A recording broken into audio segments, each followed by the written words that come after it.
Yes, we are recording. Hello, everybody. We'll give a couple minutes just to let folks get logged in. Pretty steady stream of people right now. Good evening, Amber. Hello, hello. Hi, everybody. As we were talking backstage, as I'll call it, that this could be an 8-hour session. It won't be, but it sure could be. There's a lot of nuance to it. So, There's everything I'll be talking about tonight is, I feel like, a surface level skim of what each particular part you'll see when I switch to the agenda slide. I broke it down into 5 parts, and each part has so much depth that we're only touching the surface. It truly, and I have done I think it was a 7-hour workshop on this topic. yeah. So it is very, very deep if you want to go into it. Yeah, so hopefully that's what you're here for. Some at least the beginning stages, and we'll go through it and try to action packed because there is a lot to it, but we'll hopefully walk away if you're DIYer or deciding if you want to hire some help for this because it is such a nuanced process that I'm looking forward to learning tonight as well. So, and I've seen you speak on this topic, so should be a good event. So I will. I think we can probably go ahead and get rolling. So hopefully this is what you're here for. I'll let you read your title with your newly My, added my amendment. your Um, I, amendment. I told Joe I made this amendment because I want to make it clear that everything I'm talking about tonight, you or your student, depending on if you're a student or a parent, you can do all the right things and still not be admitted. So the information I'm giving you is good stuff, and it is, in my opinion, it's the playbook. Now it's the spark notes of the playbook. But it's the playbook, but it's not a guarantee. So that's why I wrote be competitive too. Yes, yes, that was a brief amendment. Um, so we've been partnering for a different series on college money, and then now we're doing this admissions edge. So you continue to see us partner because we do different things. A lot of our work is we bring in students eventually, but a lot of our work starts with parents and getting their arms around the finances and budgeting and some of the um, finer details and some stickier situations, I would say sometimes. So, but every student's a snowflake going through this thing, so you might need help with different aspects. We focus on the financial side and understanding where can we get the most financial aid, and Estrela certainly helps understand the affordability of just, here's how financial aid works. But we partner because when the stickier stuff that needs some detailed, I think bring me in, and I do the same for these other sides. So obviously we're talking. We did last week. If you didn't see it, we'll have it up at some point available. But we did building the college list, and this is kind of part two. Building that list was a good, I think, primer for this, and then this is just the next step. So.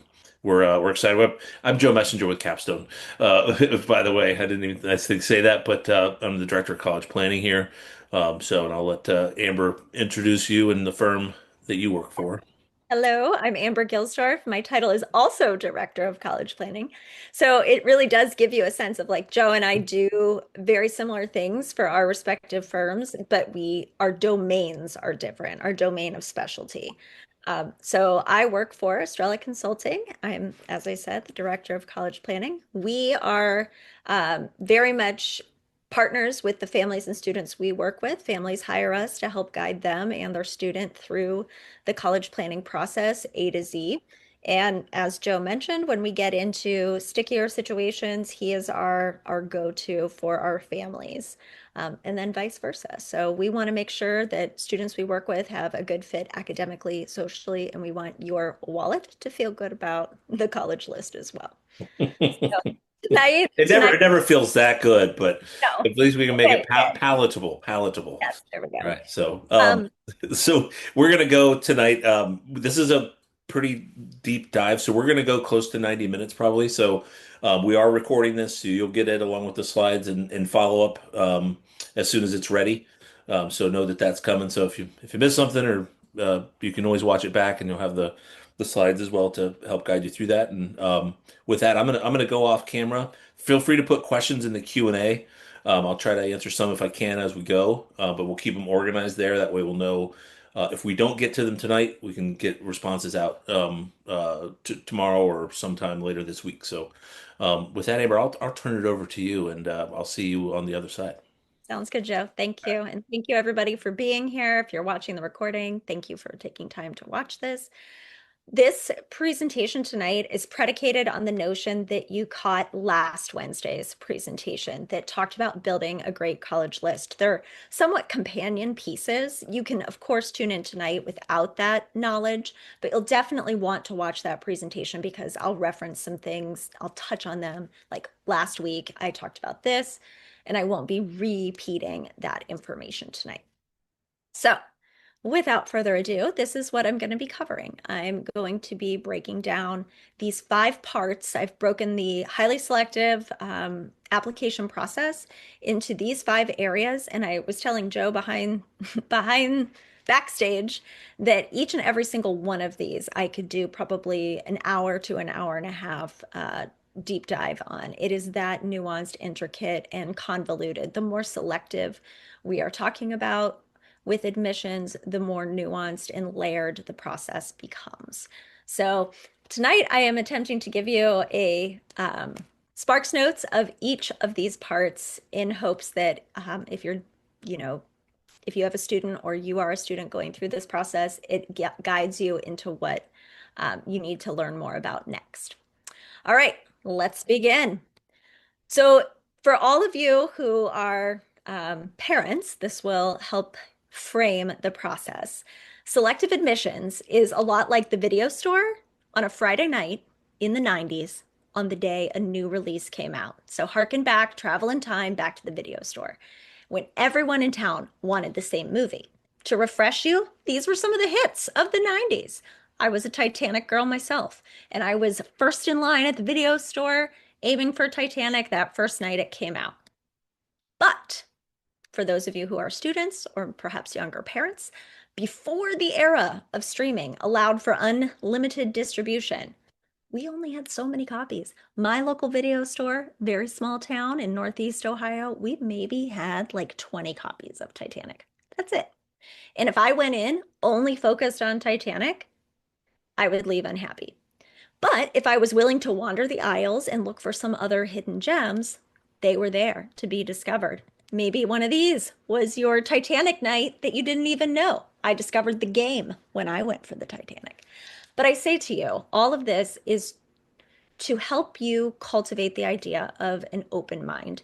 It is so important to go into this process knowing that you absolutely must cast a wider net than only the selective schools, because it is very possible for families who go with a narrow list to end up with very few options at the end, if any. I've seen it happen against my advising, and I want to put that out at the very top. You must be like a video store mindset of the 90s on a Friday night when all the hits came out. Got to be open-minded. All right. So first part, our mission, we have to have common language. We have to understand what we're talking about when we say selective. So that's what we're going to define. First and foremost, we got to talk about this in terms of what we've understood historically.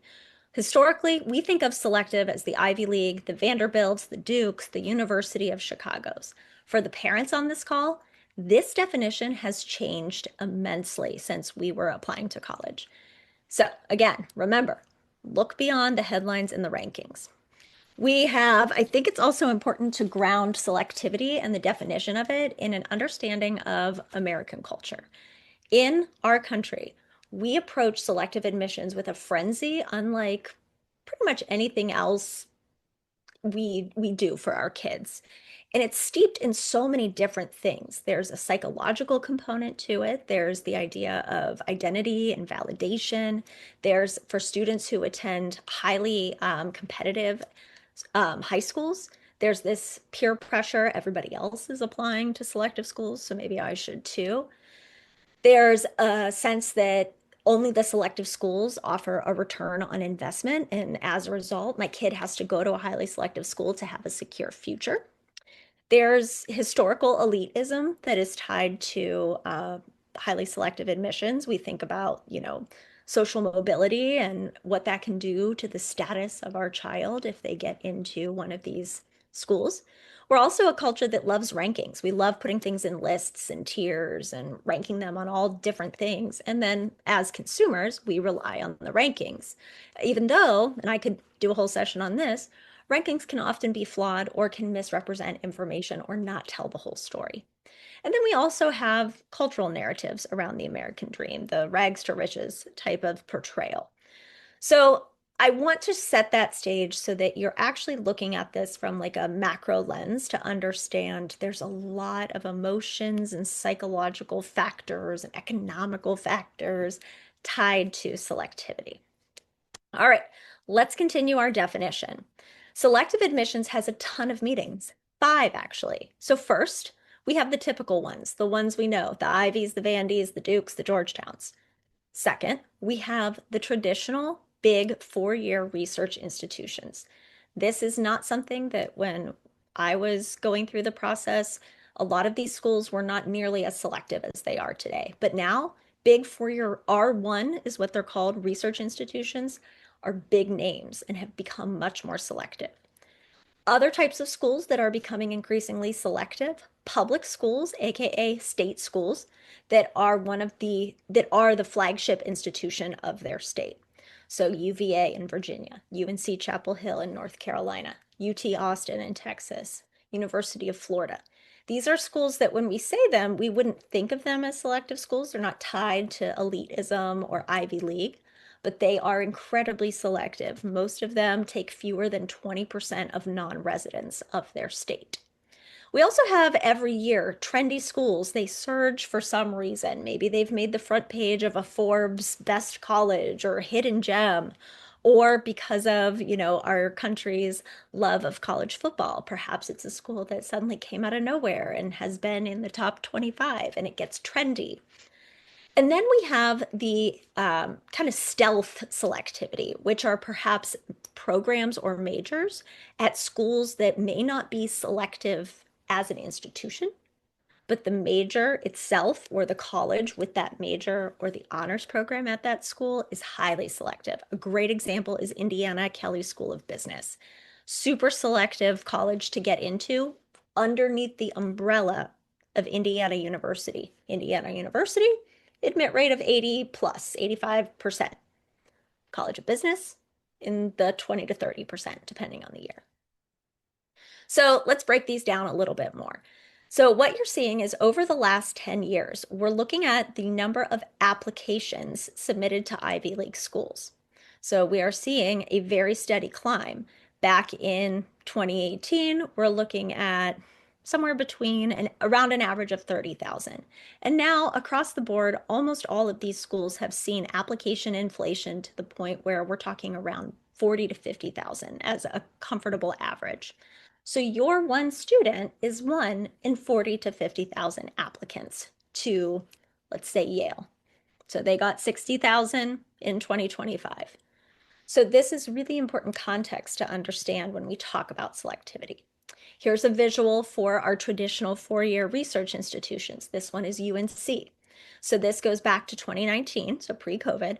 And we see even then it was selective with 22.63% of applicants who were being admitted.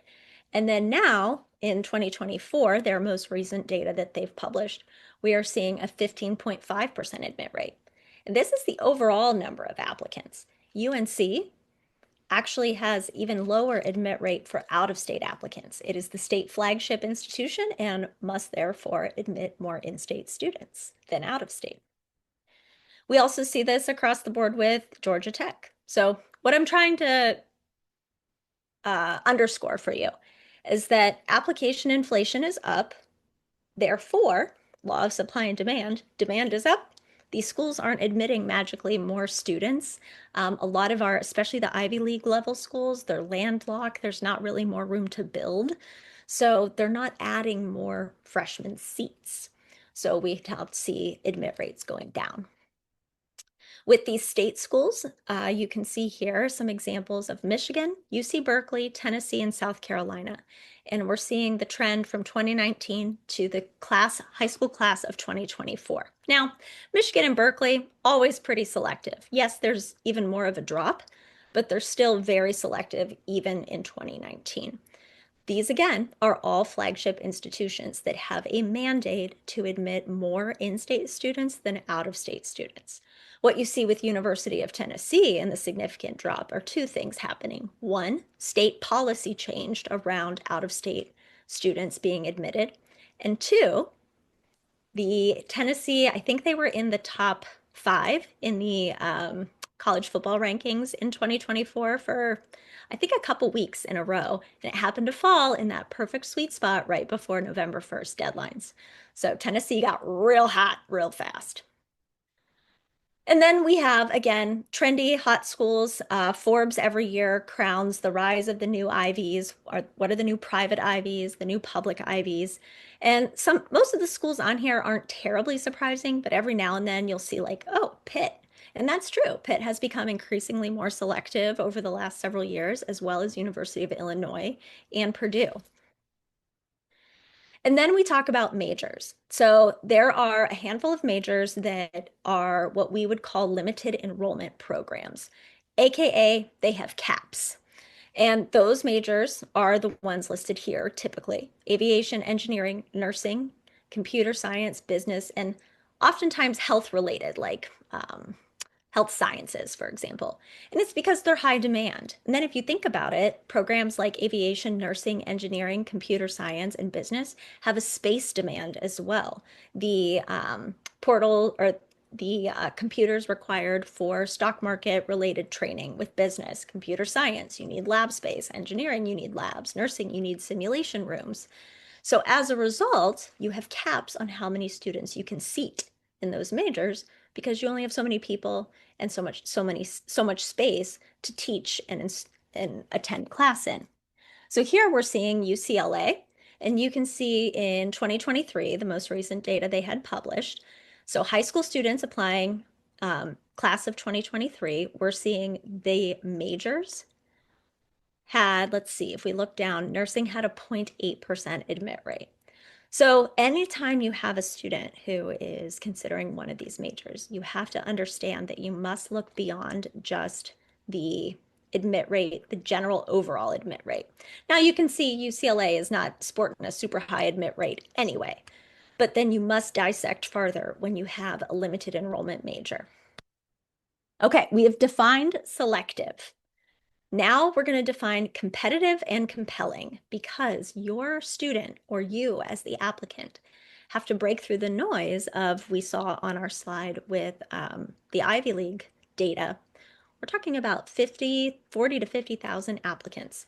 So how do you break through that noise? Well, most students who are applying are competitive. So the next step is to be compelling.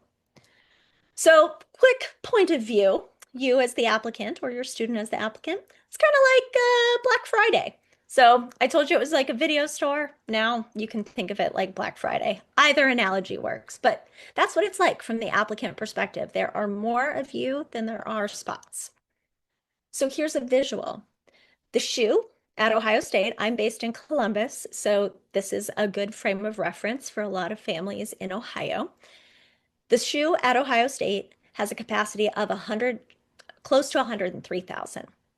Northeastern, which has a single digit admit rate, it's in Boston, the high school class of 2025, they admitted approximately 5,000 students. They received just shy of 100,000 applications. So every single individual in the shoe represents a student who applied. Now, they admitted approximately 5,000 of those students who applied. So I give you this visual for multiple reasons. One, I want you to be able to calibrate expectations as you move into this process. So you have to understand what the landscape looks like, what the playing field looks like as you move through selective admissions.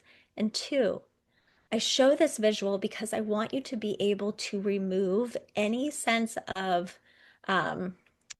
self-doubt if admissions decisions do not break your student's way. When you see a visual like this, I guarantee you that the other 95,000 applicants didn't do anything wrong in their applications. They weren't any more or less special than the 5,000 who were admitted. And you can see now how flawed that thinking is, or to blame yourself if you're not admitted to one of these types of schools. So, very useful visual. Parents, please take this as a screenshot to show to your student if they're someone who would be inclined to take a rejection personally. Here's what the colleges think. So, we as consumers are dealing with scarcity. Colleges, on the flip side, are kids in a candy shop. They have so many amazing applicants, they barely know what to do with themselves. So, how does a student stand out amid so many great options that every college has? So, I mentioned before, your student must be competitive. And I'm here tonight not to sugarcoat a lot of things for you. I'm going to tell it to you straight. Having an A plus, having a 4.0, that's the expectation at this point. Having really strong test scores, that's the expectation. Having incredible course rigor is the expectation. Our firm has access to a lot of internal data that we can, behind the scenes, see what the common trends are. And what I am telling you tonight is straight from our internal data over the last 5 years. And nearly every student who has a competitive chance in this application process is dealing with a 4.0 or higher. Additionally, we see a very distinct decline in admit rate when a student is below a 34 ACT or a 1530 on the SAT. So there's a very distinct gap. So students with the 34 or higher or the 1530 or higher get in at a much higher rate. And again, take that with a grain of salt because we're talking single digit admissions. But that's the threshold in testing that we see. Additionally, we see the same threshold show up when we talk about course rigor. So if your student attends a school that has AP coursework, we are seeing a very distinct cutoff around 10 or 11 AP courses versus 9. Students with 9 or fewer are not getting in at the same rate, and I'm doing air quotes because I'm not going to sugarcoat it. We're talking single digits. But students with 9 or fewer are not being admitted at the same rate as 10 plus. The same is true if your student is in an IB program. If you don't know what that is, it's probably because your student school doesn't have it. That's okay. If you do know what it is, now you understand what I'm referencing. And then if your student attends a school where AP or IB courses aren't offered or there's not a lot of them, then dual enrollment or an online AP course or self-studying to take the AP exam is the I don't want to say the expectation, but students must be going above and beyond what's available to them to still stack up in the course rigor. So the reason I have number one up here and then also compelling as a dividing factor is because for a student to be competitive in this process, they must have this. They must have number one. Now, there are a handful of exceptions. We'll talk about that later. But just right now, I want you to take that as like, okay, that's like table stakes. That's standard. Now, compelling. And this is where so many students, understandably coming into this process, they are not. And that's not their fault. They're amazing human beings, awesome kids, but they haven't built the resume that's going to be compelling. They haven't built the resume that's going to stand out. Go back to Ohio State and the shoe. Half of those people who are applying have this, which is great. Well, almost all of them have this, but only half, if that, will have the compelling piece. So this is the distinction between what you'll hear elsewhere and what I'm going to share with you tonight. What does it take to be compelling? So here is the first one: evidence of engagement academically in depth of interest. Schools want students who have a clear passion, a clear interest. They love learning. They burn to learn. They have deep engagement with their academics across the board. So this is not a student that's like, oh, I'll just get casually B's or B minuses in my language arts and government courses, and then I'll rocket in my STEM courses. We're talking across the board. Students can engage with their academics, but then we're talking about the deeper story of the student. So, does the student have coursework and even extracurricular choices? We'll talk about that later, but do they tell a story? You have to think of your application, or if you're a parent, your student's application, as an entire narrative.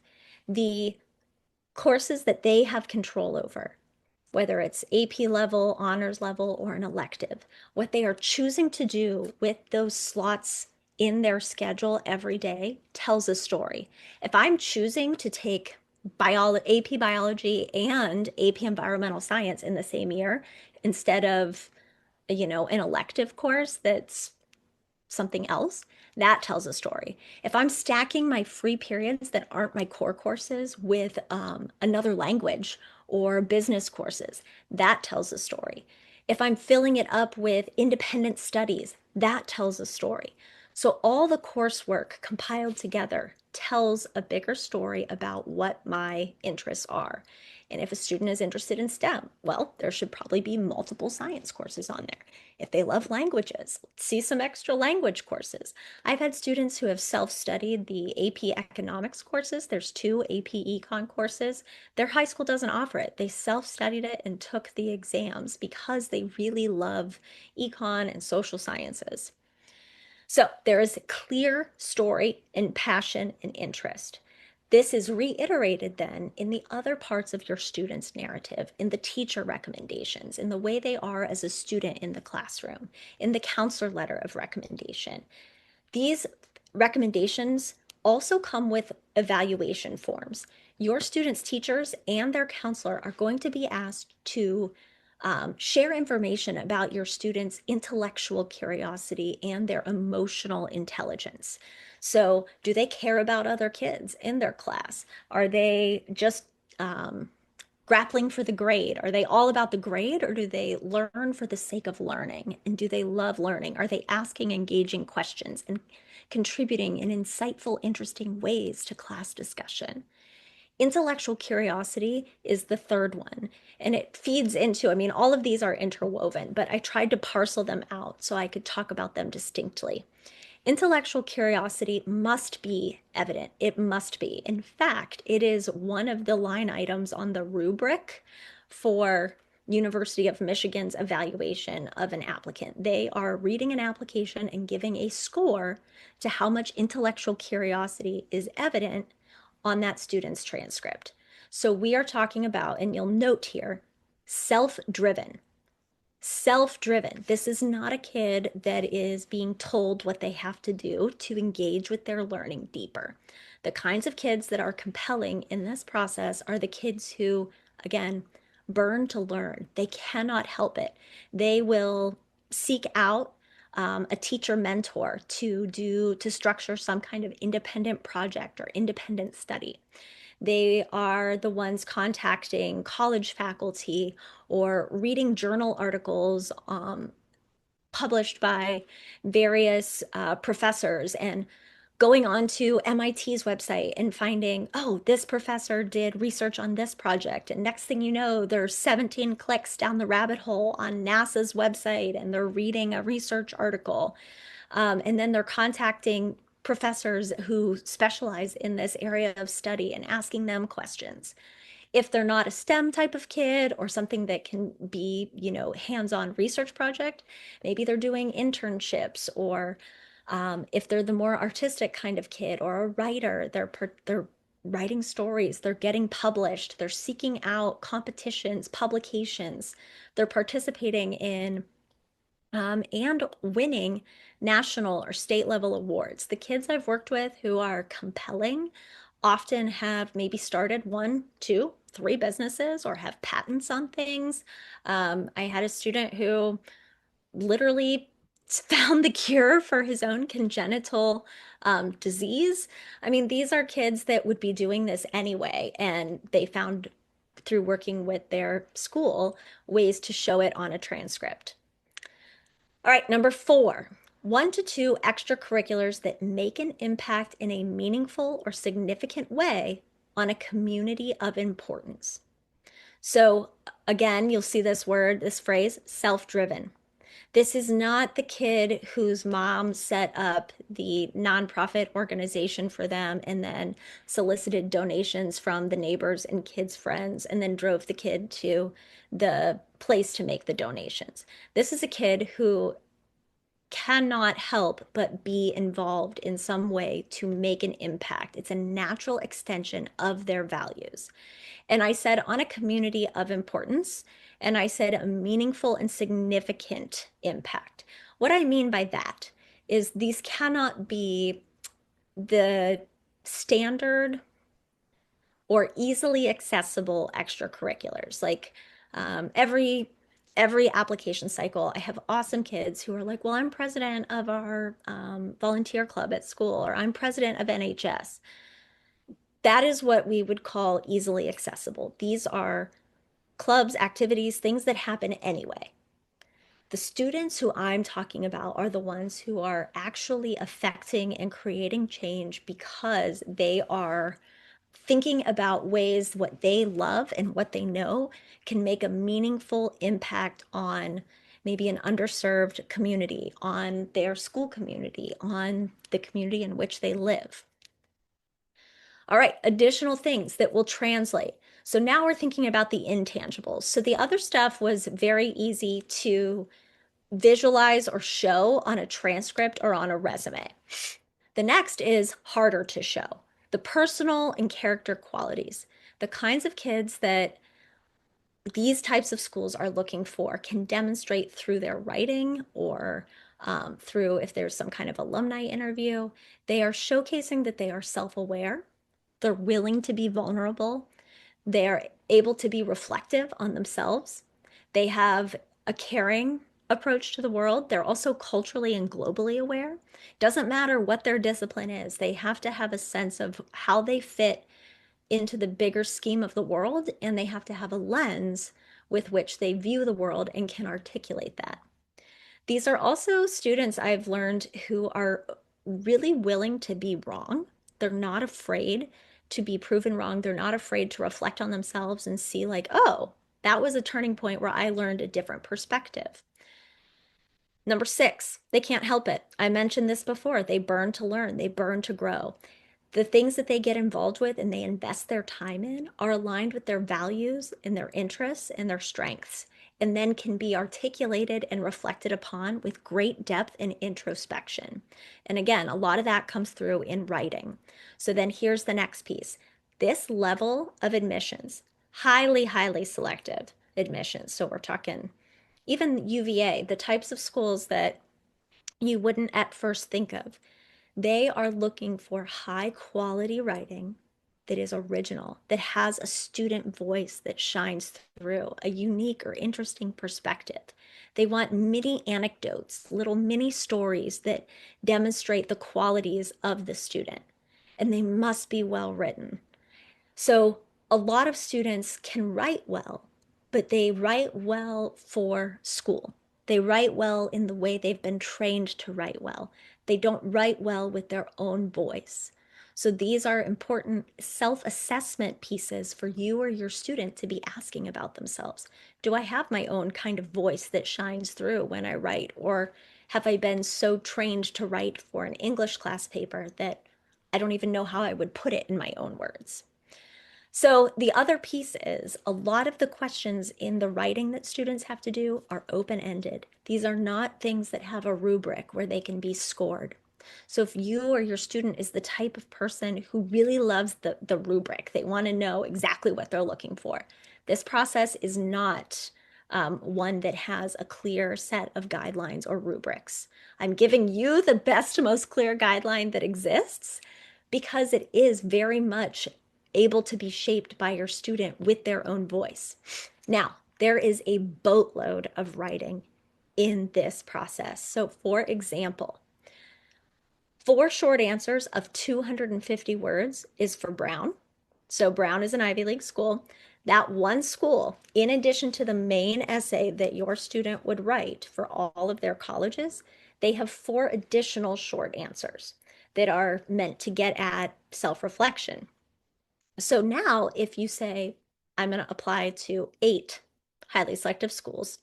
And each one of those schools, 8 schools with 4 short answers that are their own, you can see how this can multiply and stack up very fast. So if we have time, I'll show you this, but this was a spreadsheet that a former student of mine had for all of her essays that she had for all of her schools. And she applied to, I would say, somewhere around 18 schools. And those 18 schools had 43 essays. And some of them she could repurpose what she'd written elsewhere, but a lot of them they had to be relatively original pieces. So it's a lot of writing and a lot of introspection and self-reflection and a lot of individual narrative voice that she had to do. So you have to be asking yourself if you're up for that challenge.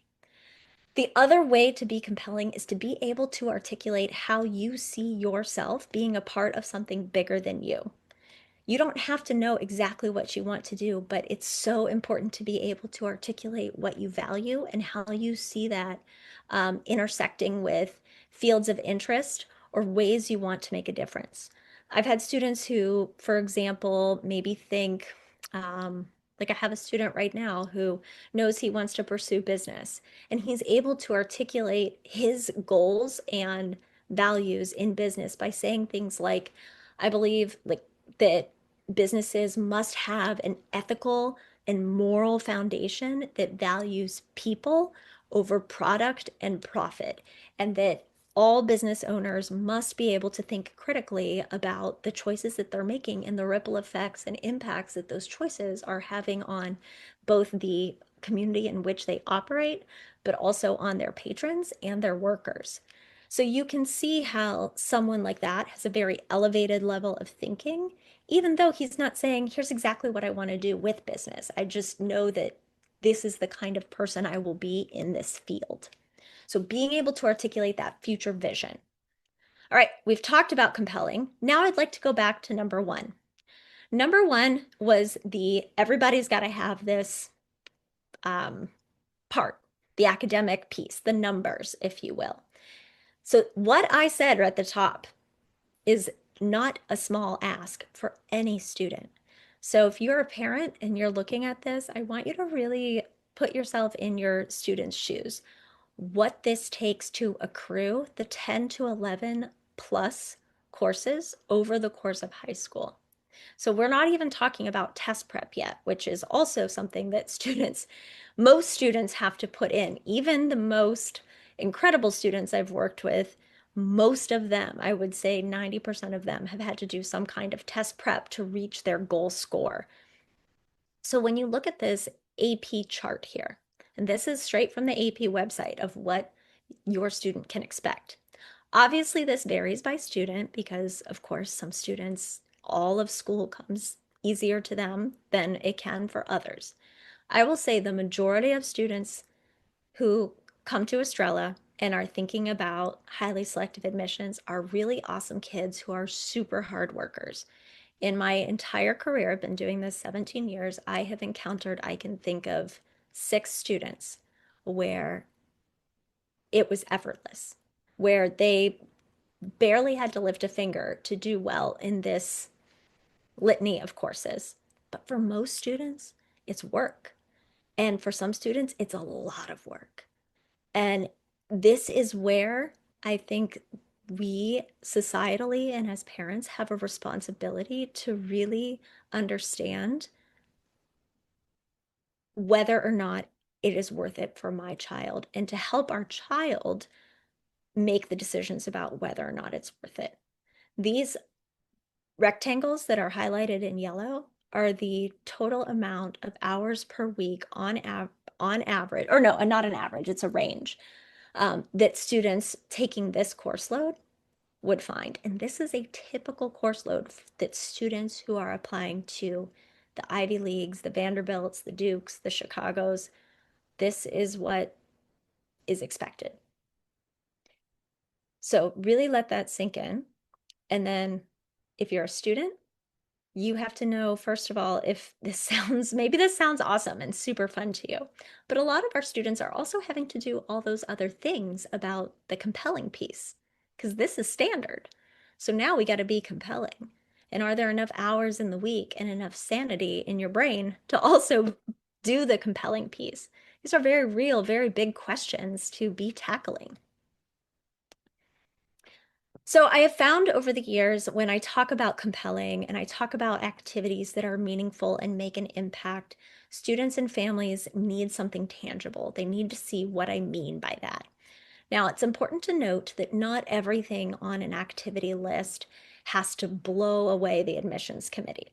Students get 10 spaces, 10 activities to really exemplify how they spend their time. So, two, I recommend two that are the like knock your socks off, really set you apart. So, two things really need to stand out. Other things can be standard, but not everything can be standard. So, if you're really going for this level of selectivity, here are some examples. So, I'm going to skip around. I'm not going to read off all of them, but I will cover a few. So, for example, I have had students who, this one down here, grassroots organizing, that led to the creation of a state level organization for teens from rural communities to interact with state policymakers. This was a student who just had a real passion for advocating for rural communities. Nobody made her, no parent said, hey, you know what you should do? She's just this kind of person. Reached out to the Ohio Department of Transportation and asked them about their plans in the future for having better transportation systems set up in rural communities to allow um, for transportation to major hubs like Cleveland, Cincinnati, and Columbus. This sparked a conversation that turned into her having full control over a teen organization that met with policymakers that turned into a national symposium, all because she was just compelled to send an email. Then I've had students who have done extensive volunteerism for political campaigns or social causes. There's an organization in Columbus called Freedom a la carte that works with victims of human trafficking in a rehabilitative way to give them life skills. And this student just was really passionate about this social cause and started volunteering with this organization her sophomore year of high school and volunteered 15 hours a week every week all the way through high school. So extensive, deep, impactful, meaningful involvement. She didn't invent anything. She didn't start a business. She didn't start something at the state level, but she joined up with a cause she cared about and invested in it. Let's see, another one. Let's see.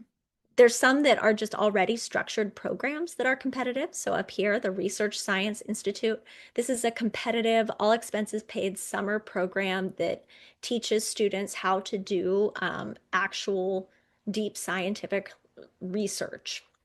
And they work with a project mentor. Students have to apply for it. There's a very rigorous application process. We are talking single digit admit rates for these types of summer programs. The same is true down here for the Senate Page program. Only 30 students a year. They have to be sponsored by a senator. So you get the drift. It doesn't have to be something the student themselves start. It can be something they apply and get picked for because they already stand out in that way, or it can be something they get invested in and commit to. But truly, anything goes. Students can, anything that they imagine could be something that they make or do. I've had students who, like, again, thought maybe pre-med was a path for them and just volunteered weekly for multiple years at an area hospital, did a bunch of shadowing, witnessed a lot of surgeries and births, and was able to talk about that in their multiple supplements that they had to write. I've had students that have just used existing resources and organizations really involved in their church and ended up doing a whole thing in their community fixing up homes of senior citizens that had been in disrepair. They raised the funds, they purchased materials, they worked with a local hardware store to get some donations. They got a bunch of their friends who needed hours for NHS to come help. And 2 weekends a month, all year long, they fixed up homes for elderly residents in their neighborhoods. They loved hands-on things, they love construction, they love business, boom, boom, boom. This one is really popular if you have a college perhaps in your community or close by. simply reaching out to a professor in the area. I have had students where they just cold call. They send emails to professors asking if they have, you know, the willingness to take on a research intern in the summer. And they volunteer and help the professor with their research throughout the summer, and they learn something along the way. The reasons these are important: they can demonstrate intellectual curiosity. So remember that buzzword? Intellectual curiosity is demonstrated in these types of activities. It also can help students rule in or rule out if certain career interests are a good fit, or if they like research, or what types of settings they prefer to be in for work. Relevant experience shows interest and it shows passion. On top of that, multiple colleges will have additional essays that ask sometimes both, sometimes one of these questions. Why do you want to study what you think you want to study? And why do you want to come here to study it? So having actual tangible experience to draw upon is so important, because otherwise students are speculating. But if I'm that student I mentioned earlier who's talking about what I believe is important about business, if that student has spent the summer interning at the Ronald McDonald House and then has also run their own company and now can see where, when a business gives back, what that means, I have substantive, tangible evidence to back up my claim that this is what I want to study and why. And then here's what your organization slash university or college has to offer me, and it's why I want to be there. So, how do you find these opportunities? I mentioned before, summer programs, local colleges. There are fee-based programs because, of course, there's fee-based things for everything. So, if you don't have access to local colleges or professors, and your student really wants to conduct academic level research, there are several companies out there that, for a fee, families can sign up and they'll pair them with professors or PhD students to guide them in academic research. Every single person on this call has a network. Every person on this call has a family and hopefully friends, and those family and friends have networks, and they know people who know people who know people. So start working those networks if, a structured program isn't going to make sense for your student. Museums, hospitals, doctors, dental offices, local businesses, literally the sky's the limit. And if you're a student on this call, or you have the kind of kid who's just like, could take an idea and run with it, they can make something that doesn't exist into an opportunity. So literally anything goes. Additionally, if you have a student who is maybe more on the artistic side, musically, visually, writing, lots of colleges, especially highly selective ones, have opportunities for students to submit additional materials to demonstrate talents and interests.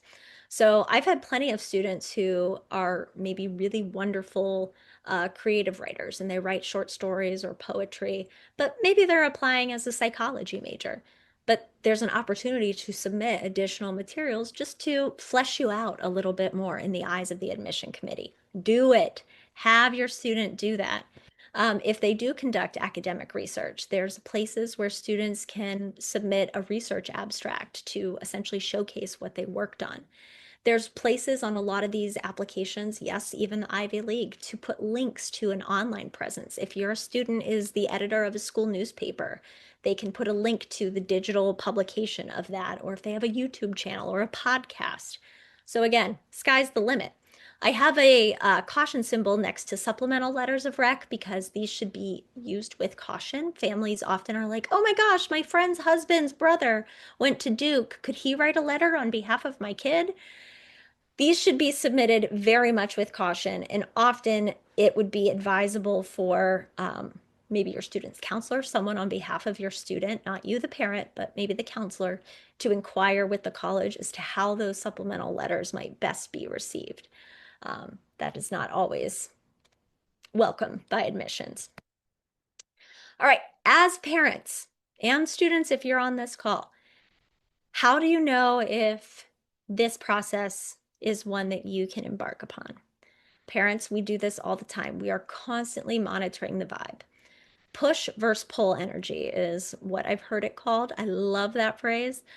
If you are this person here, pushing the boulder, aka your student, up the hill, in this college application and admissions process, if you are putting in the work or nagging or staying on top of the deadlines, that can be very telling about whether or not your student is going to be a good fit for this process. It is too long and too arduous for you to be pushing the boulder the whole time. Even if in your heart you think they'll be so great if they just get there.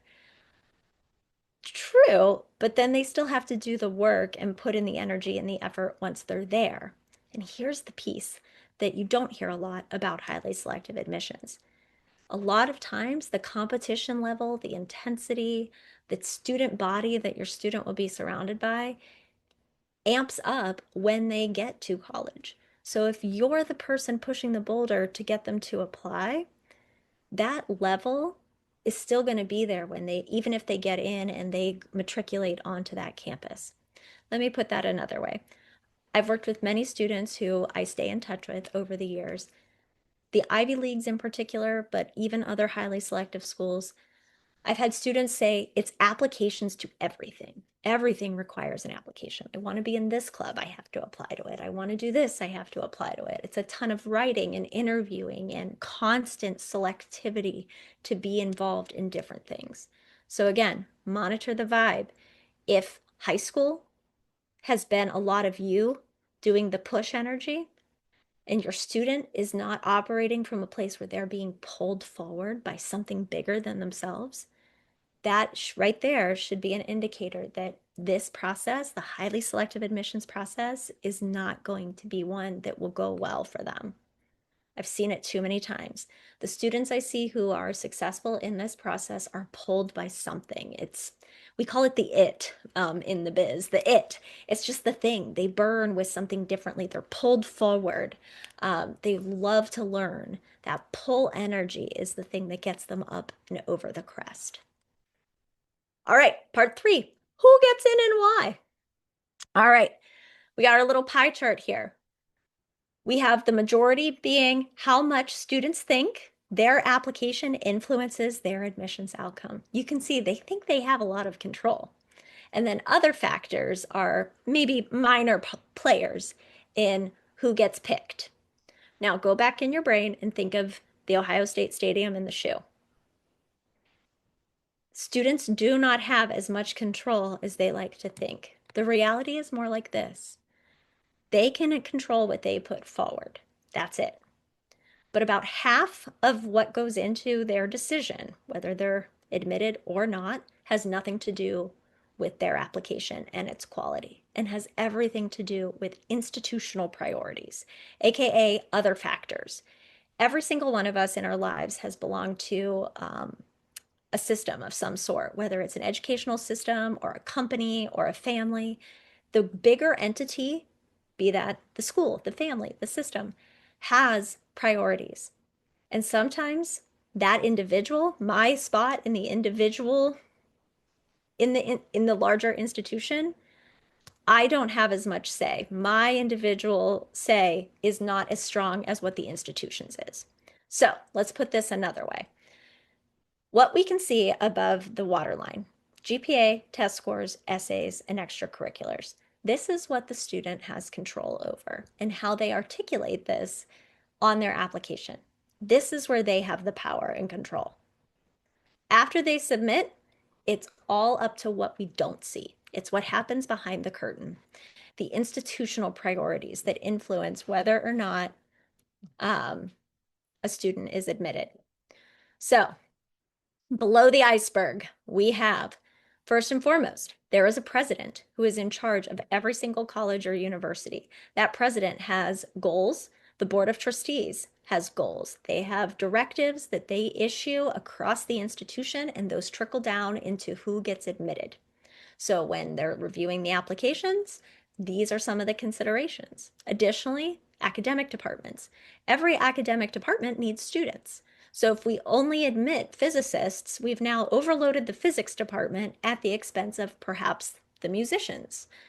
Sometimes there's ensembles on campus. We'll stick with our musician analogy. And maybe we need piccolo players, and directors of the ensembles are campaigning for more piccolo players. So you can see where that now becomes an institutional priority for that academic department. Sometimes there's new academic programs that are being started up. Data analytics just 3 years ago was a big trend, and lots of schools were starting data analytics programs. So they need students to fill it. Additionally, new buildings. There could be a whole new building being constructed to house certain majors. And with that often comes new departments or expanding current departments. In that year, you might see more students with certain credentials be admitted than others. Also, a gender balance. Colleges strive to maintain a gender balance between men and women. And as a result, if the applicant pool that year has way more women, it's going to be more competitive for women to be admitted than it would be for men. Next, athletics. So I mentioned before that in that number one, the red, where we were talking about the numbers, the GPA, the test scores, etc. There are certain things that can give a particular student an edge in admission. Athletics is one of them. Students could have slightly lower, they can't be slouches. Do not get me wrong. Students, I've worked with recruited athletes at this level of school. They still have to be strong students, but they might not need the 34 ACT. The 32 might be acceptable, but they still have to be strong competitively. But what you must keep in mind is most Ivy League schools and their equivalents have around 15 to 20% of the student body are recruited athletes. So in that applicant pool, there are students that automatically have what we call a hook or an edge. And those students are admitted because a coach behind the scenes is campaigning for them. So things to keep in mind when we're talking about institutional priorities. Next up, we got the money, developmental needs. Every college has to cover costs. They have to meet a certain bottom line and a budget. And so admitting students whose families can pay in full is a part of this process. So students who apply binding early decision tend to get an edge when we're talking about institutional priorities because a lot of families who can afford to apply early decision are ones who usually can afford to pay in full. So you can see where money talks here. Additionally, international students, colleges like to have a diverse campus when it comes to not just ideologies and perspectives, but geographical representation. So international students kind of goes along with the next bullet point of geography. So we want students who are coming from all areas of the country, all areas of the world. And so this might drive who gets in and why. You'll note that I put 3 asterisks next to international students because at the time of this recording, we're seeing federal policy influence. It's early days still, but it's looking like there's going to be fewer international student applicants to US schools this year, kind of across the board. So this might change. It might, if anything, probably make it that much more significant for schools for those international students who are applying. Next, intellectual diversity and balance. So I mentioned before, we don't want to overcrowd all the STEM majors. We want top scholars across all disciplines. So balance is the key. And then every single highly selective school is going to have a certain percentage of students that they are admitting that are coming from the once in a lifetime prodigal category. These people exist, they're winning all the national or international competitions, they're known in their particular subculture, and when they apply, that's a big deal.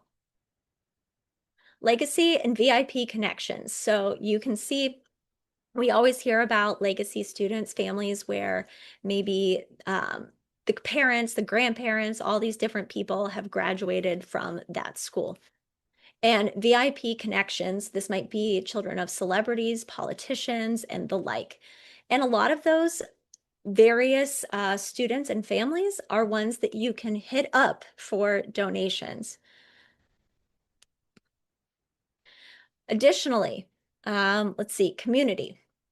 So a lot of highly selective schools will have some kind of relationship with the schools in the surrounding community and will try to admit a slightly higher percentage of students from schools in that surrounding region.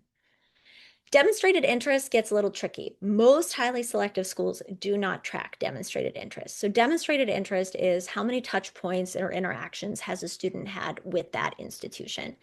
Your Ivy League schools, they don't really track this. There are a handful of highly selective schools that do, but the Ivy Leagues, they're not paying attention. They have so many applications for so few spots that they're not keeping track of that. But if a school does track it, it's important for students to attend events on campus, visit, talk to alums, do what they can to show that they're interested and engaged with the school. This is because if we go back to that bottom line conversation where colleges like to make sure they're going to have money to meet their budget, there is data to show that the more students are invested in touching base with that institution, the higher the likelihood they're going to enroll, which means the college is going to get their money. Additionally, diversity in all of its other forms. Recent rulings have rolled back race-based admission practices, but colleges still cannot ignore that they want to shape a class that has a range of diverse perspectives and life experiences. So I think there are a lot of opportunities for students to tell their own personal story in their applications and to disclose aspects of their own ways that they are diverse. And colleges can read those essays and shape classes accordingly.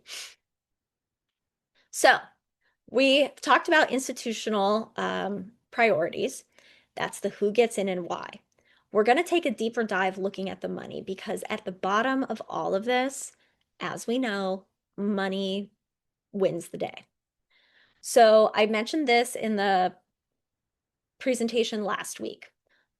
We have to put on the lens of thinking of college as a business. Yes, they are institutions of higher learning. Yes, they are great drivers of social mobility and economic change for a student. They can be great places for awesome opportunities. But they are also a business that has a bottom line. They have to pay professors. They have to have facilities. They have to keep the lights on and pay the bills. So when we break this out, every full pay student is most likely covering the cost of what it costs to educate them, as well as another high need student. So a student who's Pell eligible, a student from a background where their family's income and asset profile is very low. So for every full pay student admitted, they're subsidizing to some extent what it takes to also educate a high need student.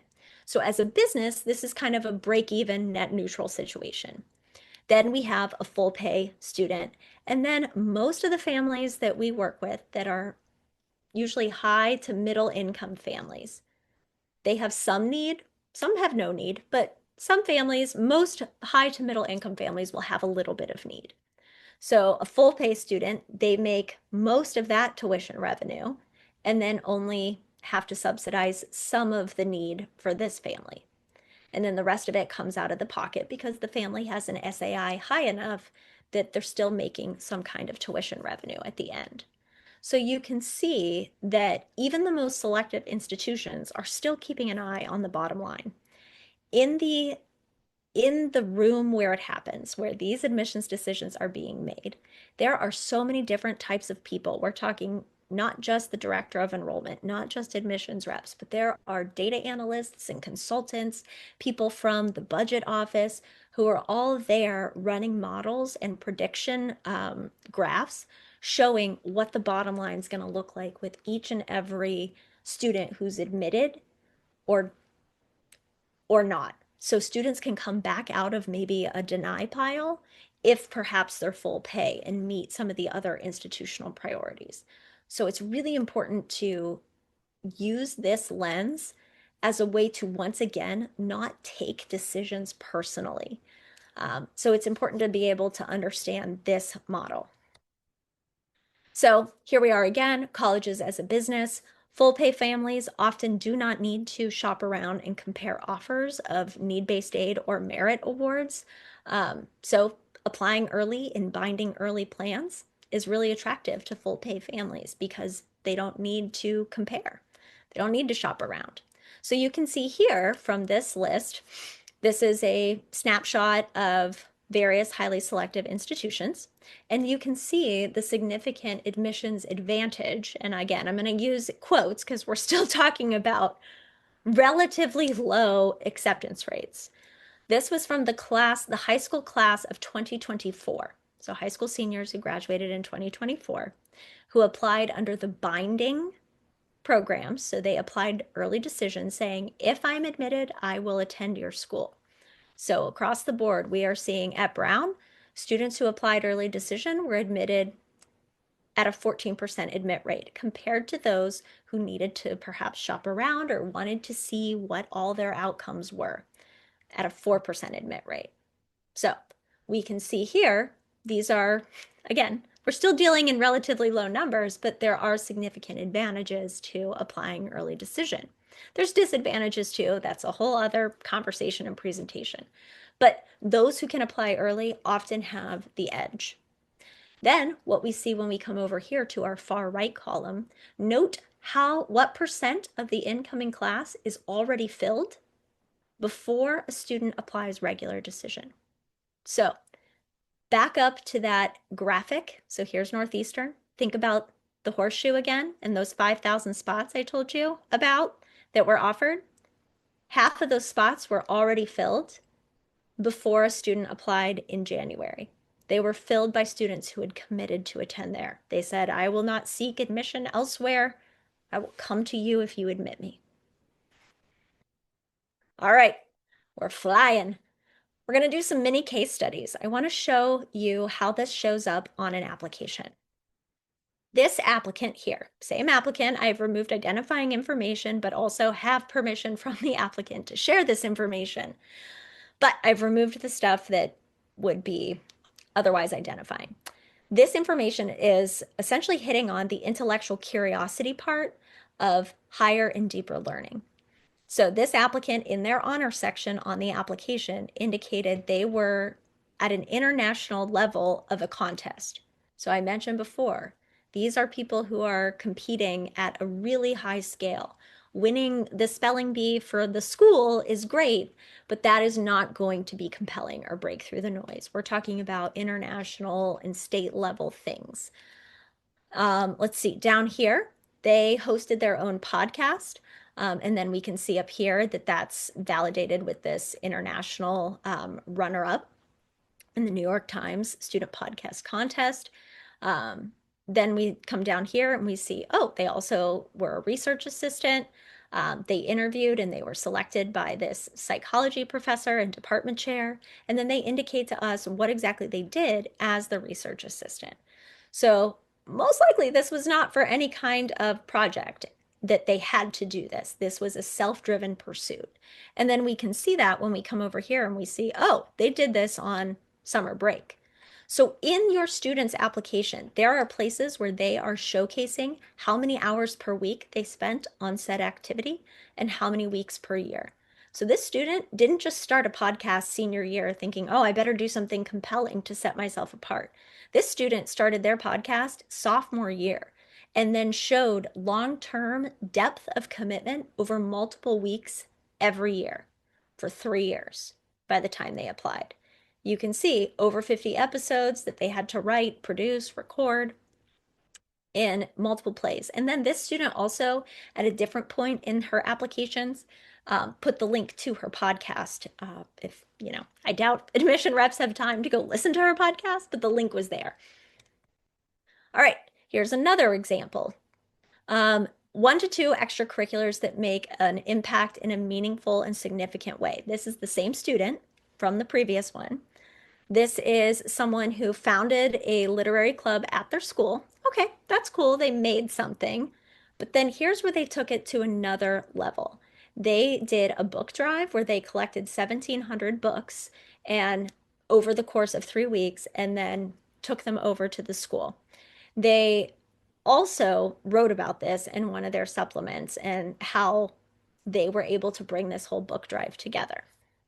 Other activities, you can see this wasn't somebody who had a ton of super unique extracurriculars. What this student had, though, was amazing writing.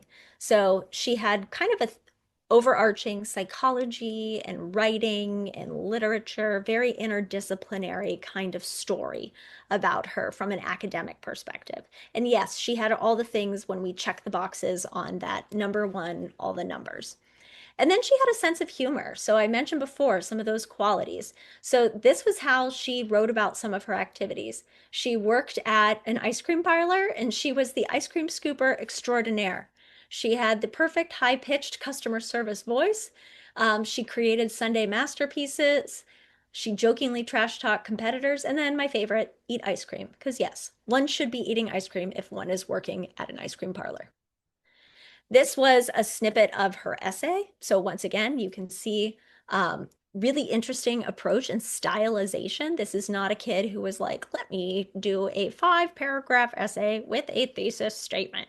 She, throughout this, she even used an emoticon. And then she talks about the lists. All these things are part of my things that annoy me list. And then she says, when someone, my dad. So she's very informal in her language. She's giving us these little sidebars, like, oh, quick aside, when my dad does something frustrating. And then some of the other lists. And she's giving us a quick overview of, okay, this is mindsets I live by. She's given some thought to that. Challenging Wordle possibilities like crypt. Oh, she's got some intellectual curiosity slash she's playful. She likes words. My top picks for Taylor Swift's Eras Tour. Ah, she's a typical teenager. Excellent. And then she shows us some interesting depth. What are you? I responded, Middle Eastern, European, Jewish, Christian. A list. So we've got a theme of lists. We've got this list, things that annoy me list, other lists, and this list. So the essay is not about these lists, it's about her identity. A list that rolled off my tongue like the chocolate coins my grandmother hides at Hanukkah. The words melted and malleable from speaking them to so many confused acquaintances. Like that language rolls off the tongue. Reading it is delicious. It's so fun to read and digest. And then the essay goes on to talk about identity.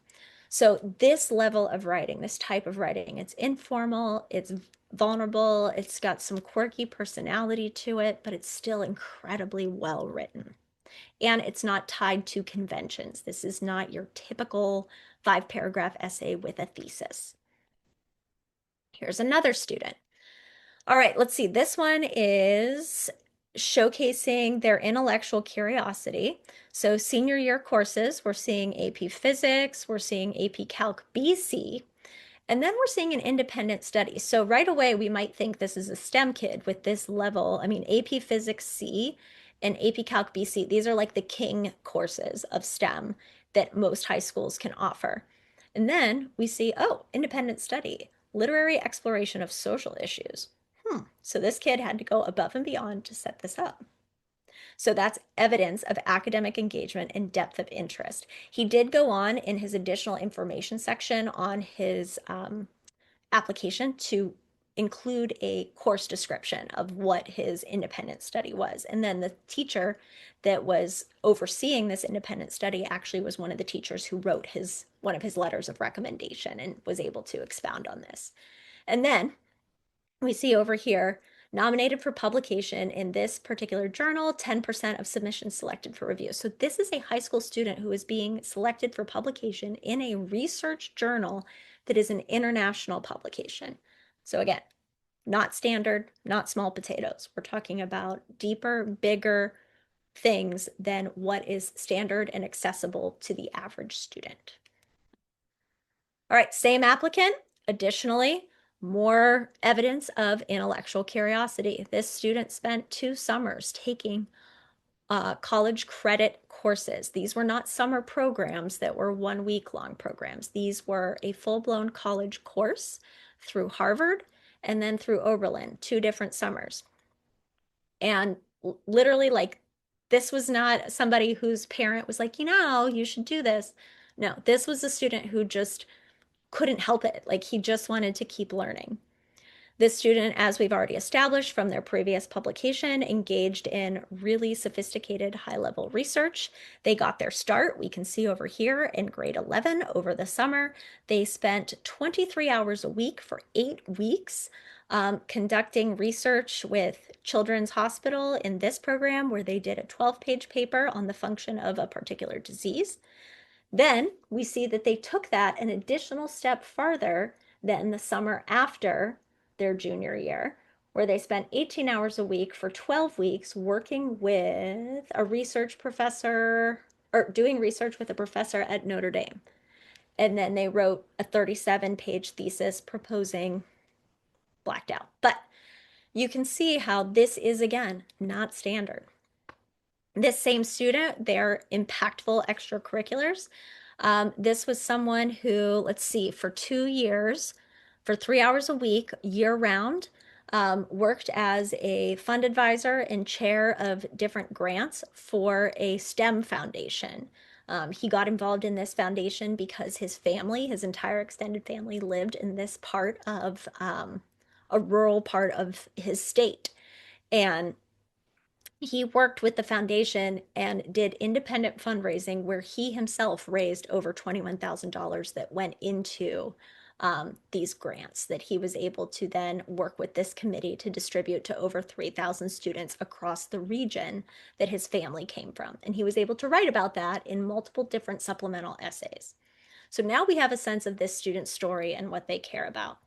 And then they had long-term 6 hours a week for 20 weeks volunteering at their local hospital.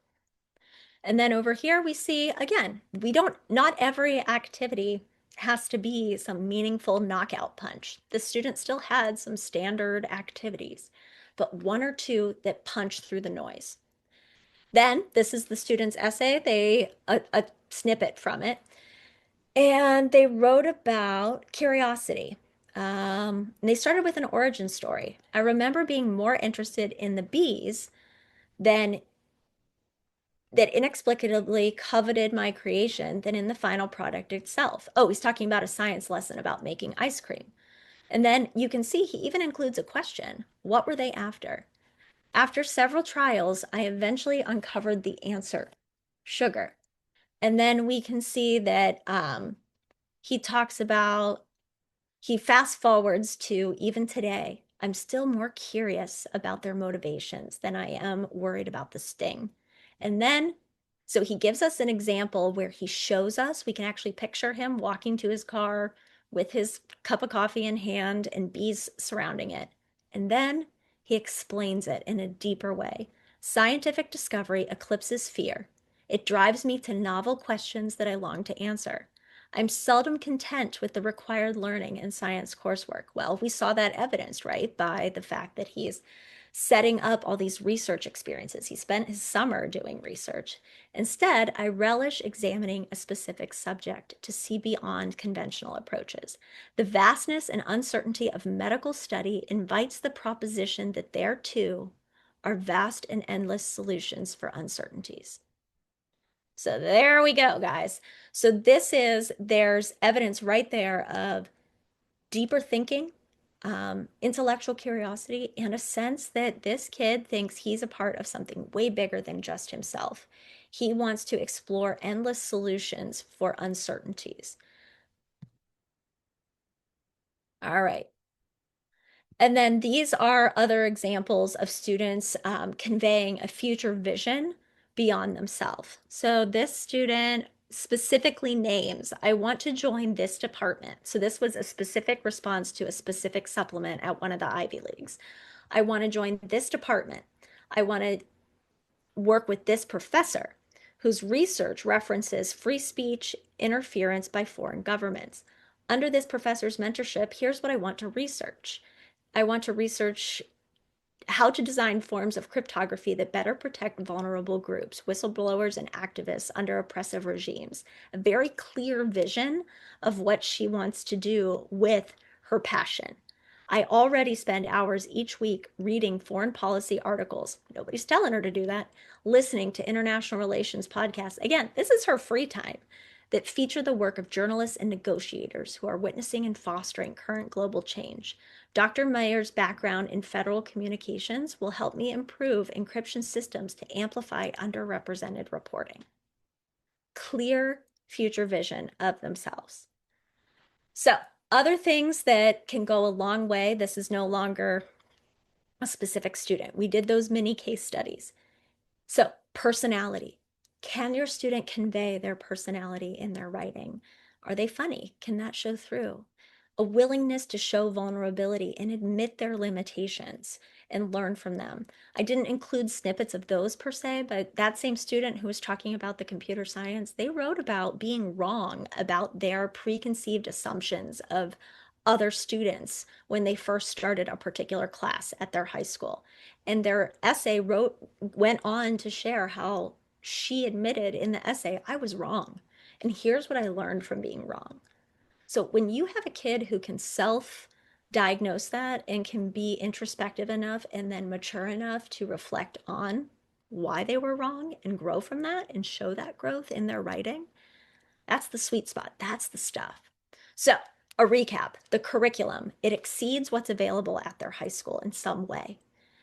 Most students who are successful at the highly selective level, they aren't just I'm all STEM and only STEM. I am STEM, but I have super specific interests that might intersect with some other path in a really interesting, weird way. So they're in a interdisciplinary and imaginative. They're willing to carve their own path. They don't need a rubric. They don't need a preconceived path laid out for them. They can make their own. An independent study is a great example of that. Their curriculum reflects their love of learning and tells a story about where they're putting their extra energy and their extra time. Their activities are extensions of their values and passions. They are well beyond what's accessible in their school or local community. Again, they're thinking imaginatively outside of what's the low hanging fruit. Often their activities are a marriage between something they're interested in the career space and what they value. So, a mock trial, for example, that activity might be an intersection of interest in political science and being a lawyer and international relations with valuing knowledge. A few activities should show concentration around their area of passion. Not everything has to be, but we want one or two that are really showcasing that depth of passion. Again, interdisciplinary and imaginable and imaginative. Most of this stuff requires initiative. This is the common thread throughout all of these applicants that you're seeing. They are self-driven, they take initiative, they're self-motivated, and they are not confined to what's obvious. This is the other piece that most families and students do not think about before they dive into the highly selective pool. Your students' ability to manage their time for all of that writing, and then also their ability to have multiple anecdotal elements in well-told, succinct stories that illustrate what they want colleges to know about them. That is a really difficult, it's a difficult recipe to produce. So I mentioned already, students who apply to 10 plus highly selective colleges can have between 20 and 50 supplemental essays, depending on those schools. So that's a lot of essays for one kid when they're also trying to balance their senior year. All right, we've come to the final few slides. I've got my tops, my countdown. Students, top 5 tips. Just because you can doesn't mean you should. Just because a student could be competitive doesn't mean they have to go down this route. Um, Kids often exist within the echo chamber that is their school, and they can feel sometimes pressured, like, oh, I'm the top student, I guess I should apply to these types of schools. But if that becomes more of push energy on a parent's part and it's not pull energy for the student, that's okay. Um, it's okay. Number 4, students go into this process thinking they have to have everything perfectly figured out. That's not true. Demonstrating over the course of high school curiosity, depth, and growth, that's what this process is about. So, have you done that? And can you continue to do that? And then, can you write about that? Focusing on passion and leadership/initiative in just a few areas rather than scattered involvement. Too many students think they have to join all the things and be the president of all the things to stand out in these applications. And honestly, what you get at the end of the day is more of an empty vessel of a student who can't really articulate why any of it matters because they spread themselves so thin than someone who's really well developed and deep. So we want 1 to 2 really exceptional activities that go above standard. I want students to shift from asking, well, what do the colleges want? To what do I care about? You get one shot at high school, one shot at being a teenager, one shot at this moment in time. So it should not be spent curating a resume for what a future school wants from them. It should be spent investing their time and energy into the things they care about, and then the resume builds itself. Those are the best, most awesome applicants to these types of schools. And top tip, make intentional choices. You get to pick. You get to pick your classes, your activities, your experiences. So make sure that the things you're picking are where you really want to be investing your time and energy. Not because, and this is so hard, I know, easier said than done, but just because your friends are doing it doesn't mean you should if it's not well aligned with you. Here are the top 5 mistakes. Rejection is not personal. So many students and parents take it personally. I have had, and I'm so sad to say this, multiple parents who have asked me, where did we go wrong when their student is not admitted to Harvard? They did not make some serious misstep along the way as a parent because their stellar kid didn't get admitted to Harvard. Harvard gets around 50,000 applications. That is the size of the University of Hawaii's football stadium. 50,000. So do not take it personal. Visit strategy. This one, so many families will only visit the reach schools. So they get all excited about, and pie in the sky, stars in their eyes. Oh, I visited Brown and Harvard and Yale and then they only love the reach schools. And that's at the expense of spending what little time you guys have as a family to travel and visit. You've not visited any of your target schools or any of your likely schools. And you know what? Those are the schools, especially the target ones, that are tracking demonstrated interest. And they're admitting the kids and the families who did take the time to come do official visits. Please ensure that your student loves their target and likely schools. Please. Number 3, application strategy. I'll apply to 20 some schools that are all in the single digit admit rates. That probability will ensure that I'll get into at least one. This is not the way admissions works. We already covered institutional priorities, and the institutional priorities of Brown differ from the institutional priorities of Dartmouth, differ from the institutional priorities of Duke. Every school has a different personality and different sets of priorities. So statistics doesn't work in the same way that it does when you're dealing with things. We are dealing with people who are making decisions about people. And as a result, the statistical probability component does not work. The other thing when students do this application strategy of 20 plus schools, we call this trophy hunting in the biz. And it says a lot about a student's and sometimes a family's need for that external validation, the bumper sticker, things like that. And on top of that, I've seen students do this when they apply to these types of schools. They don't have enough time to really dig into what makes that school important and special to them. And it shows in the type of writing they have to do when they're being asked, well, why do you want to come here? I've had students who make the mistake and everything is just super generic. They've not taken the time to really personalize their why do you want to come here essay, and it shows, and they don't get in. So do not spread yourself so thin across too many schools that you can't personalize your written responses per school. Number 2, I'll apply to all the Ivy pluses and use, I'm in Ohio, Ohio State is my backup. In this biz, we call this magical thinking, AKA, these are the students and families who think, well, I'll get into one of the Ivy schools, so I don't really need to care about my safety school or my public flagship that's my backup school. I've seen this so many times because then kids feel like they failed and they have to settle. This could be the valedictorian of the school who's like, well, I'm going to Ohio State. Don't get me wrong, Ohio State's a great school, but they don't feel proud to say it because they feel internally that they should have other options. And it's because they didn't look for some of the hidden gems or maybe some of the schools that are in the tier 1 or 2 tiers below that Ivy League. So we do not want our kids to feel this way at the end. And then here's my top mistake. I've seen it over and over again is students and parents failing to be honest in their self-assessment of if they are a good fit for this process.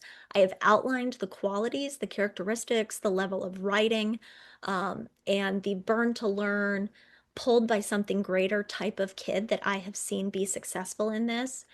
And it is too hard, too arduous to go through this if you've not been honest in your self-assessment.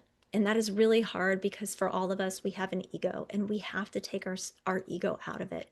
You have to think like an admissions counselor when you're starting to evaluate if what you have as your overall story is strong enough to break through the noise.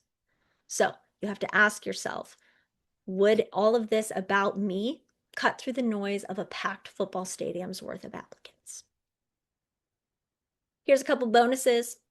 Parents, please remember that this is a totally different landscape from when you applied to college. So selectivity levels have gone way down, single digits, and application volume has gone way up. Please have the cost conversation. You saw in my colleges are a business slides, the middle to upper income families are often considered full pay in the eyes of some of these highly selective schools. And that conversation must happen before you start building the list. And then my final tip is to think of this process as a triathlon. There are so many legs to this journey. So many families think, okay, they've applied, process is over.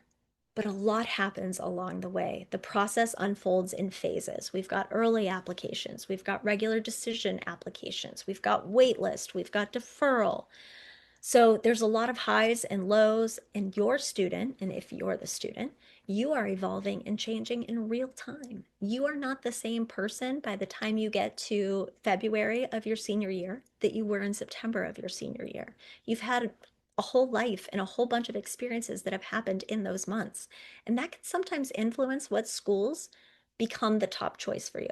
Too many times I've seen students start the process thinking, this is my top school. I love this school. It's my favorite. And if I get in, oh my gosh, I'm going there. And then the whole process unfolds and the outcomes shake out. And suddenly, student visits again, attends the admitted student days, and a different school is now the top. Or they've taken a class in the course of high school that year, and it opens them up to a whole new discipline. And now the thing they thought they wanted, maybe computer science, isn't what they want to study anymore. And so that can change even what school comes out as their top contender. So it's important to be flexible and leave room for evolution. Which brings me to my final note there about early decision. I have a love-hate relationship with early decision. I love it for families and students who can afford to take the gamble of the early binding approach because, as you saw, there is an edge to that. I have a hate relationship with it for two reasons. One, students find out early in the process, usually like early December, if they've been admitted or not. And if it's a not, it is really hard for super high achieving students to take an L that early in the process. It really kills confidence and deflates students. So this kind of goes back to my football stadium thing. Do not take it personally, but most kids do. So if you apply early decision and you don't get in early on, you've got to keep pushing. You've got to remember it's a triathlon. The other reason I have a hate relationship with early decision is because students evolve. They grow and change all throughout senior year. And the school they thought they wanted to commit to might not end up being the right fit by the time they get to April of their senior year. So that one's a tough one when you're dealing with teenagers because they're changing so fast. Whew. Oh my gosh, you guys, we did it. So as I said before, that part one from last week, Joe's going to get that recording up. It has a lot of good precursor information for what I talked about tonight. Our YouTube channel at Estrela, we actually did a panel interview just in October with reps from Rice, Tulane, and UCLA talking about selective admissions. So you can hear it directly from the people who make the decisions. And then if you are considering highly selective schools, oh my gosh, I cannot recommend enough this new book that just came out by Jeff Selingo called Dream School. Oh my goodness, it is so good.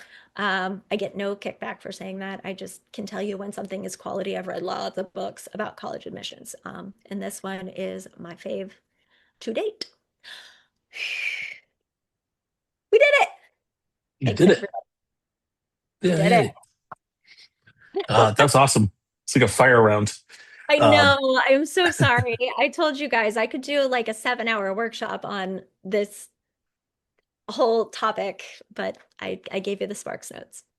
yeah, I, uh, I learned a few things. So I'm going to take a few questions and then we'll wrap up. And if some come in, we'll try to hit them later. But this is a good one from Jennifer. She was asking, are college admission officers able to see how many times you take standardized tests? So how does that work these days? Well, it depends on the school. There are some schools, Georgetown, that says you have to send every score of every test you've ever taken, and you actually have to sign like a certification statement saying you're going to do that. Would they know if you did? Not necessarily. Um, but most schools know. Most schools, you are able to send just the scores you want them to see depending on their test policy. Okay. So the test policy, so there that just opens a whole can of worms. So each of them do Surely have this does. is That's a yeah. whole other workshop, guys. So yeah. But in general, for the most part, and selectives are a little different, but you can send the score that you want. Can you address super scores? I know these schools probably aren't in that list, but Actually, no, this is one of the beautiful things. A lot of highly selective schools, I don't want to say all, and policies are changing constantly. Um, so, testing policy, let's pretend that's an umbrella. Mhm. Testing policy is something that colleges will update annually. And almost always by July 1, if a college will come out with their test policy for that next year. Most schools announce it much earlier, usually in the spring.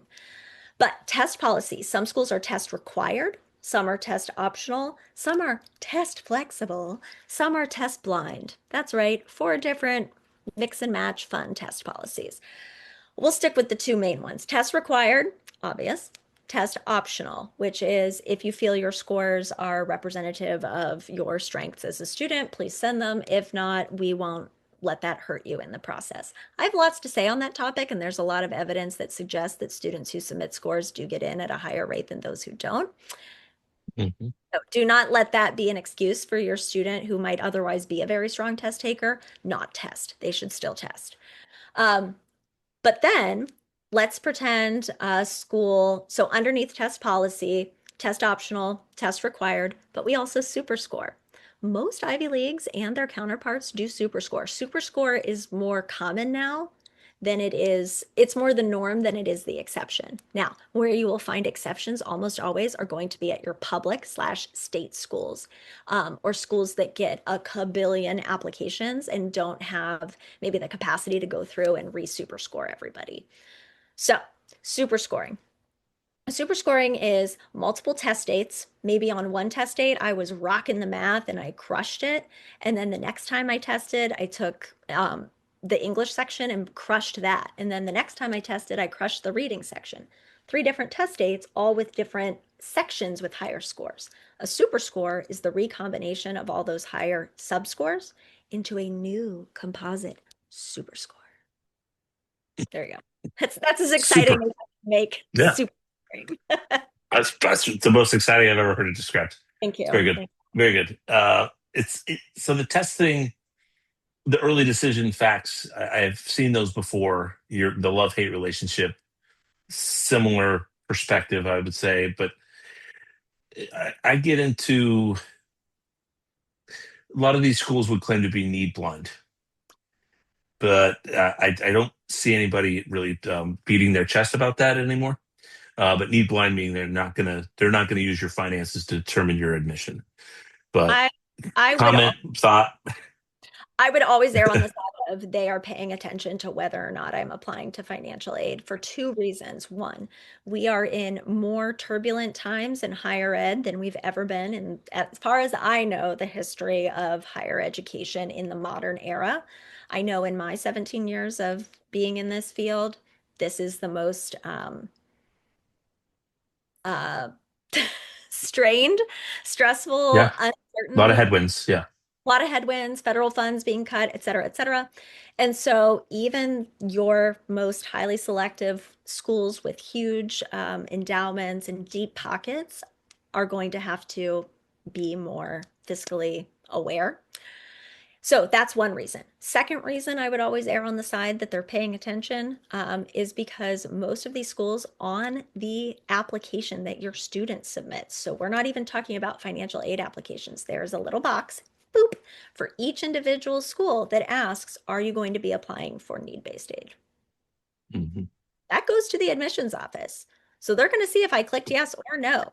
Now, what the colleges will say, the company line is, well, that tells us, that tells the financial aid office then that they need to be linking up the application for aid with the application for admission in the financial aid office. But again, I mentioned before, who's in the room where it happens, where the decisions are being made? Analysts, consultants, budget people, not just the admissions crew. And they're running predictive models constantly as they run simulations for if we admit this batch, what does that do to our gender balance? What does that do to our bottom line? What does that do to our STEM fields? So they're constantly reanalyzing and rerunning those predictive models based on different scenarios of who they admit and who they don't. So once Yeah. again, you have to imagine. Yeah. Yeah. They really are looking at what's the class of 2030 going to cost us out of Correct. our endowment. Right. So, that's really, they're looking at not just the 1 year, they're looking at, hey, we Yeah. package these kids up, our graduation rate is X. And Now, it's a big, sophisticated machine. There's a lot of money in it. So and pretty Joe will be wild. the first to tell you, and this is one of the reasons why, I've valued our partnership over the years so much is because you are very honest with families. Do not say we're not applying for aid just because you want to get in. That is Mhm. not a good strategy. If you Yeah. do need aid, you should put it. And then I would rather die on the hill of being admitted for the person I've presented myself to be in my application with the full picture of here's what I need to even make this dream possible than put out false information in some capacity, then be admitted and then not be able to make it happen. That would be way worse than being denied outright. Yep. Yep. It's complicated. Give yourself options. That's the other piece. But gosh, it's hard not to think, let's go early decision if we have the money. Right. And that's no object. That seems to be, but can And change. that would be the So added much can piece. But change. also, you've got to look at the big picture with your student too. If you've got a lot of the kiddos I work with are destined for graduate school in some way, and that costs money Mm. too. So it cannot be a 4-year budgetary decision when you're thinking about early decision and financial aid. It's got to account for the long term. Yep. Yep. That's crazy. There's a lot of things happening. I mean, I just starting to hear more and more of y- a lot of the function was you go to college, you do this training, and you go get this job. And that's changing. So just from an admissions standpoint, and some of these folks they're talking to employers, they're asking, what are you doing to train your students on AI? I don't need, I need them to critical thinking. I need them to be able to do these things.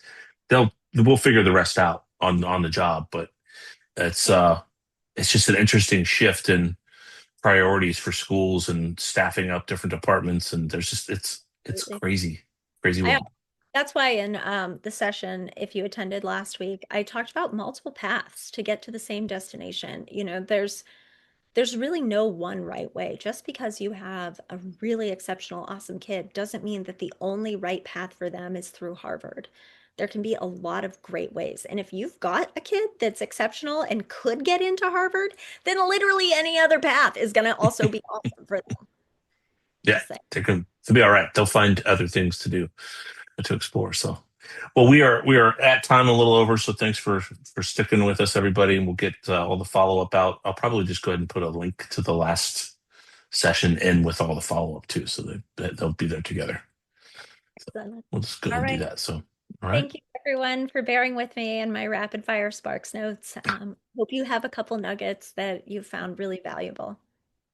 Yeah, for sure. Thanks, Amber. See you You're welcome. soon. Bye, Bye, guys. everybody.